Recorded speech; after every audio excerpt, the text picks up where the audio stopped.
Riset dan Pengembangan Linguistik English Students Association. Well, 3 obligation activities as students. First, reading. What do you get from reading? 1. Add the insight and knowledge. 2. Good for exchanging intellectual and emotional. 3. Improve concentration and focus.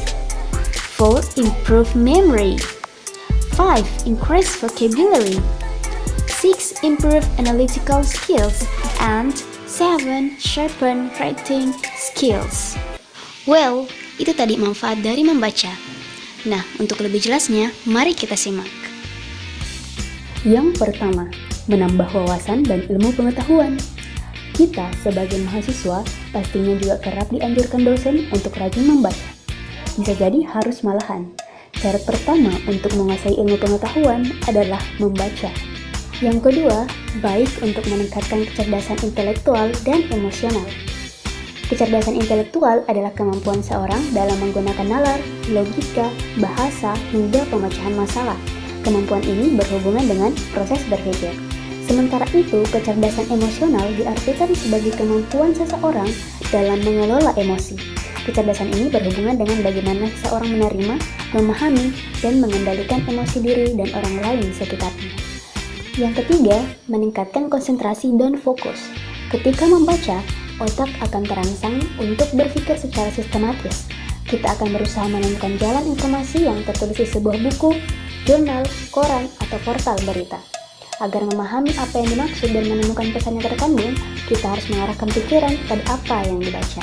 Dengan demikian, secara otomatis, dengan membaca, kemampuan konsentrasi dan fokus kian meningkat. Yang kelima, menambah kosakata. Banyak baca, maka perbendaharaan kosakata kita semakin bertambah. Ketika membaca, kita akan menemukan kosakata yang mungkin belum pernah kita dengar.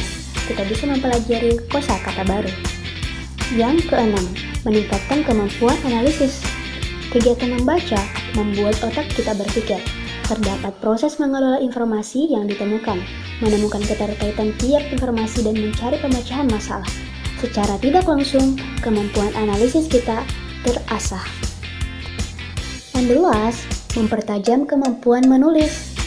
Seseorang saat membaca tulisan, pengetahuan akan gaya tulisan kian banyak dan kita bisa belajar mengenai gaya penulisan. Selain itu, kita mampu mendapatkan banyak informasi ketika membaca, dan informasi tersebut dapat digunakan untuk bahan menulis. Kata Dr. Seuss, seorang penulis dan pengarang buku, "The more that you read, the more things you will know. The more that you learn, the more places you will go." The second, discussion. What do you get from discussion? 1. Developing mutual respect and appreciation. 2. Can develop thinking, knowledge, and experience. 3. Train to think critically. 4. Foster creativity. 5. Practice your public speaking skills. Well, berikut penjelasan mengenai manfaat diskusi.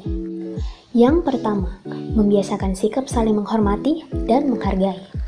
Dalam sebuah diskusi, kita akan kerap mendapatkan perbedaan pendapat dari orang lain.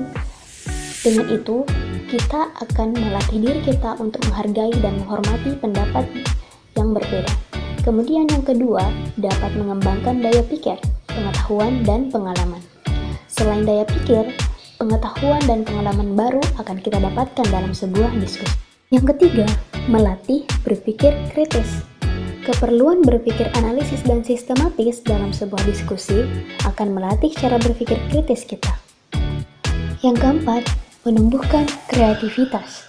Kreativitas dalam menyampaikan pendapat sangat dibutuhkan dalam diskusi. Yang kelima, melatih kemampuan berbicara di depan umum. Dengan diskusi, kita akan melatih diri kita berbicara di depan umum yang secara otomatis menambah kepercayaan diri mahasiswa. And the third, writing. Whatever you will get from writing. 1. Know your abilities and potential. 2. Observe and seek a lot of information. 3. Organize ideas systematically. 4. get used to think and speak in an orderly manner. Well, mari kita simak manfaat dari menulis. Yang pertama, mengenal kemampuan dan potensi diri. Setiap orang memiliki potensi masing-masing. Potensi tersebut bisa diketahui melalui aktivitas menulis, karena pada pelaksanaannya, menulis merupakan eksplorasi potensi yang terkandung dalam diri seorang manusia yang dituangkan dalam sebuah karya berbentuk tulisan. Yang kedua, menyerap dan mencari banyak informasi.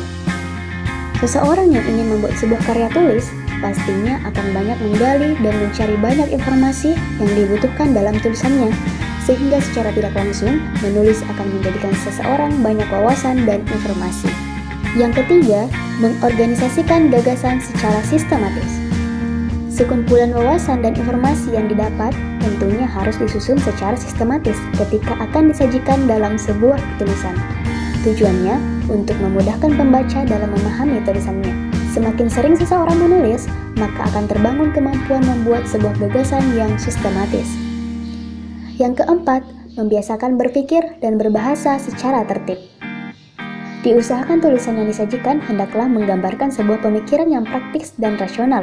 Tentunya, hal ini akan terlahir ketika penulis pandai menggunakan bahasa yang tepat.